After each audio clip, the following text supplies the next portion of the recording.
ได้ปลาใหญ่ปลาหน้ามาพี่น้องปลาหน้ามามื่อนี้กับพ่อเลยก็ต้องคอยยังไงน้ำหาปลาใหญ่ตัวนี้แหละ5-4ปล่อยมันเพราะว่ามันท้องพี่น้องมันเป็นท้องใหญ่ไปดีกว่าเนาะพี่น้องปล่อยมัน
วานซื้อนี่น้ำไหลไปที่ได้บ่ได้เข้าไม่ควรเห็น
สิควงไหมนี่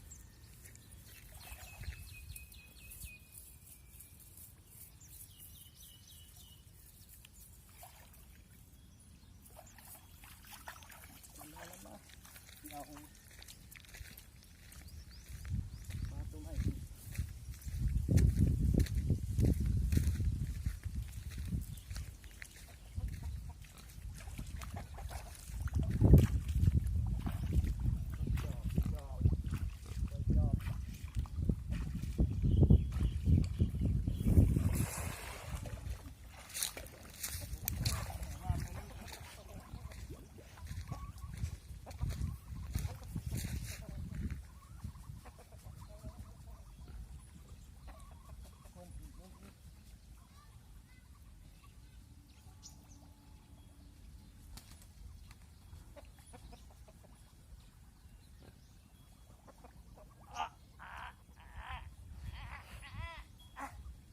ปลานิ่มปัก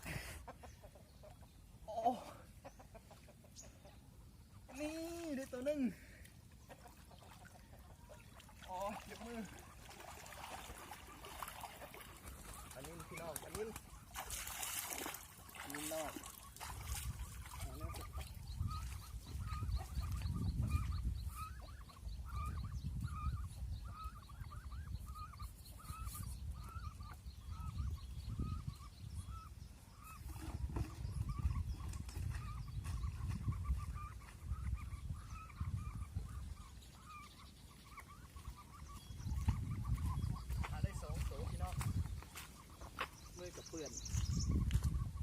เบื้อน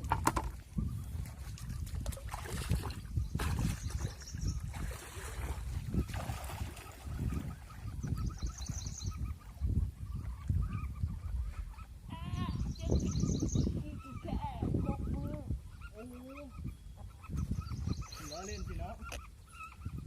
การนี้ก็ทำ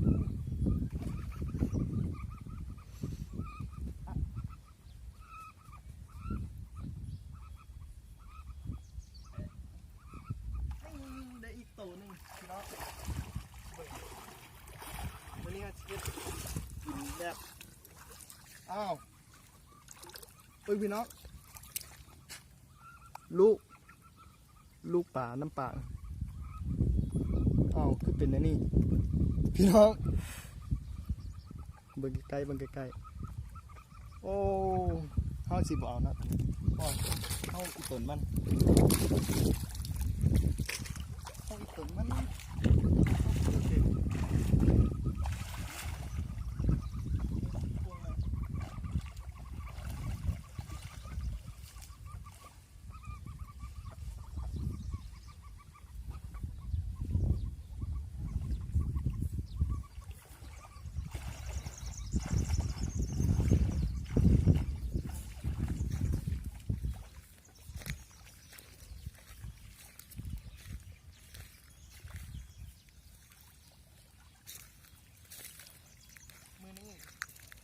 อย่าไปแกล้งเบ็ดเลย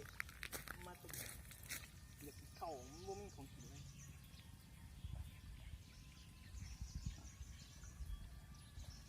น้ำเอาพ่วงเลยพ่วงงามเลยค่อยงมเองเชื่อปลาใหญ่บ่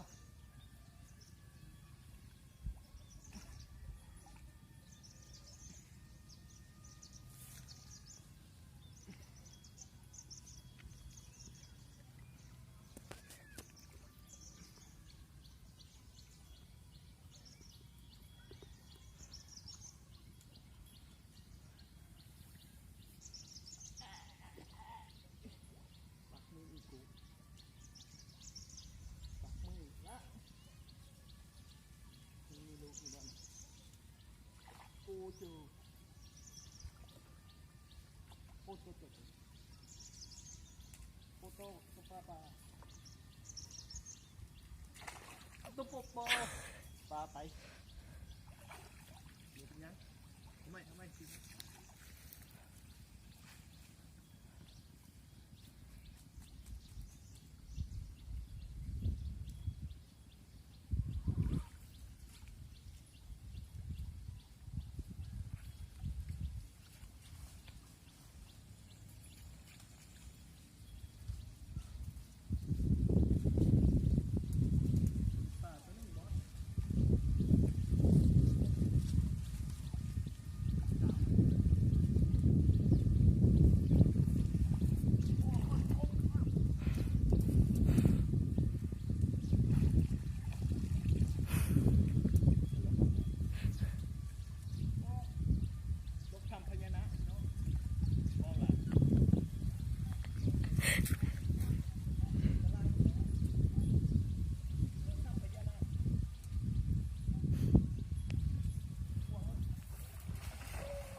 ได้3 ตัว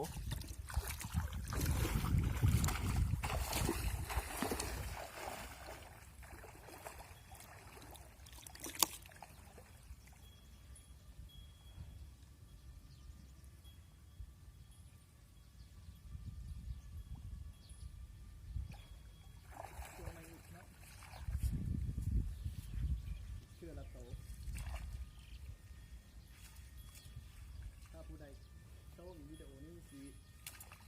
แรกบันอีนะให้จักโตจักสองพูดละตัวเอานี่จะบนละเอียงเพราะว่าที่นี่กับโลกไปกับลมให้พญานาคเต็มครอบเลยนี่กับลูกพญานาคมาเสียมาเลี้ยงถ้าพี่น้องเข้าไปชมเลยสิปันพูดละโต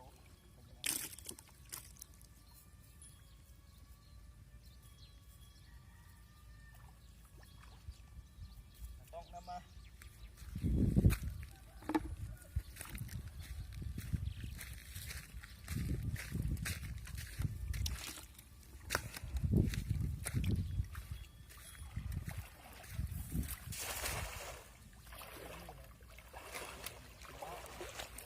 แพ้ก็จอมแพ้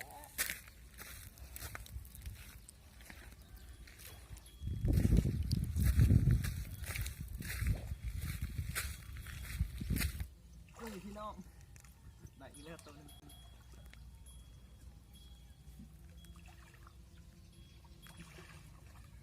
ที่ยุบ2 ตัวขึ้นตาเดียวเลย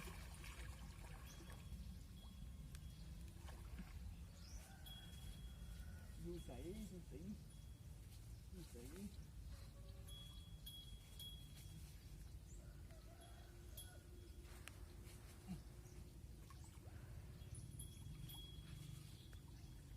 มาเด้อพี่น้องขอยากมาเด้อ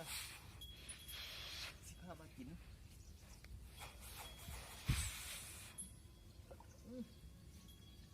ไปเสียว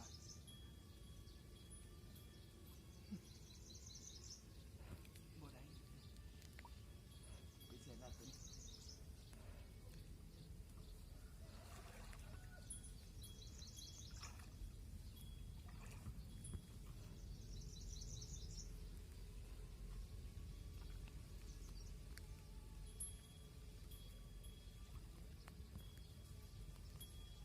โอ้มันไปแล้วเอาตัวเดียวนี่แหละนี่นี่ตัวหนึ่งของปลาปริญญาโอ้ต่อสู้กับปลาไงพี่น้อง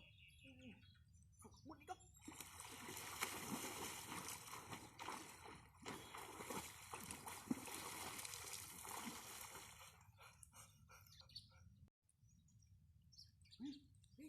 พี่น้องเห็นปลาไงเห็นปลาไงพี่น้องเดี๋ยวสมมติเอากัน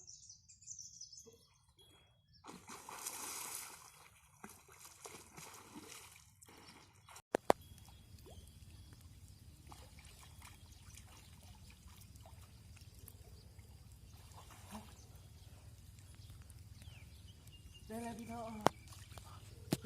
เกือบถ่ายมานี่เจอแล้วพี่น้องโอ้ได้แล้วพี่น้องได้ปลาไงพี่น้องเลยเพื่อเสียพี่น้องเราสู้กับมันเล่นธรรมดาเลยเบิ้ลนี่จ้าปลาไงพี่น้อง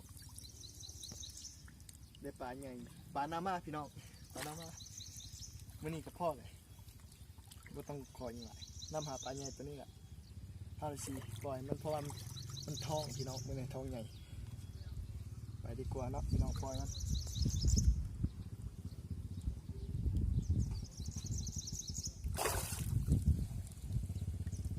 เอาเป็นอะไรพี่น้องคลิปนี้ก็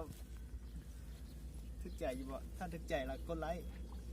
กดแชร์ในเด้อพี่น้องเด้อแล้วก็กดติดตามเพื่อเป็นกำลังใจให้ข้าพเจ้าแน่ซ่องนุ่มบ้านนอกสร้างฝันเนาะบายบายไปก่อนพี่น้อง